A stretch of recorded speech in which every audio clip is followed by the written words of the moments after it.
Writing quests for D&D games is a lot of fun, but sometimes it's a bit of a struggle for me. I find that when it's time to put together something new, I'll often lean on the same characters and settings and story tropes that I always do. So as I was looking for a way to branch out and create better, more unique stories, I started to put together a little system that I could lean on anytime I needed help with inspiration. The process is really just using a set of 5 tables that I made, each one containing examples of a different piece of the story. The 5 pieces that I chose to work with were an inciting incident, a character or creature, a desire or goal, a reward or outcome, and a tone or a mood.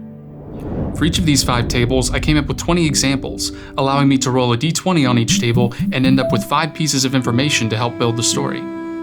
So I made my first 5 rolls, and here's what I got. Now that I have some pieces to work with, it's time to start building some connections. So the bounty poster is really interesting to me. Not only do you have to figure out where it came from, but you have to figure out what it means.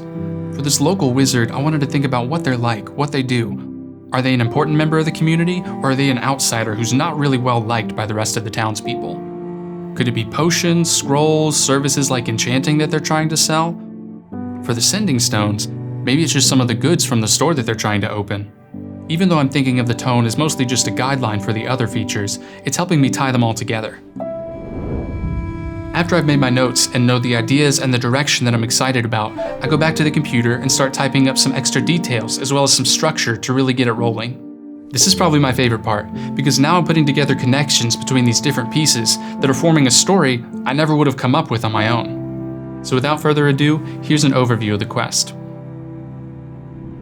After several days on the road, the party stops at an inn to inquire about rooms. Inside, the party finds the local notice board and sees that one paper is twice the size of any of the others. It's a wanted poster, and the portrait staring back is that of one of the party members, looking exactly as they did this morning. There's no crime listed or bounty offered, simply the text, "Come to the tower, claim your reward." All of the locals seem unfazed. That one appears every now and then, the innkeeper says, usually when adventurers come to town. The tower is well known by the townspeople and easy enough to find. It sits just beyond the edge of the forest and is severely aged, except for a pair of unlocked cellar doors at the back of the structure. The party creeps down the stairs within and finds themselves in an unexpectedly pristine chamber.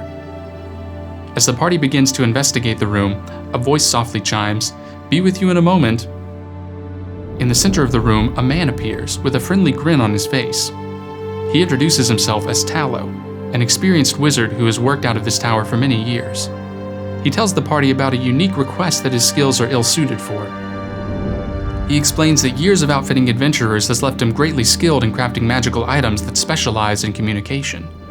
However, he himself is not a skilled communicator, and has failed on several occasions to persuade the local leaders to allow him to open a shop in the town. Tallow promises the party a pair of his finest sending stones if they are able to get him the permission that he needs. So that's the overview of the quest. It's got some new stuff in it that I wouldn't have come up with on my own, and I'm pretty excited to run it. There's a few extra questions I would want to ask though before I actually put it into a game, like, who is Tallow really? Why is he using these posters to communicate with people, and how is he getting the pictures? Why does his request keep getting denied too? So it's still a bit incomplete, but I would say that getting to this point as quickly as I'm able to with this process is really exciting for me. The chance to not start from scratch but have these jumping off points has been a game changer for me as I'm trying to write new stuff. But what about you? What do you think about both this quest and the process? And how do you go about putting together content for your own games? Thank you as always for watching, and until next time, take care.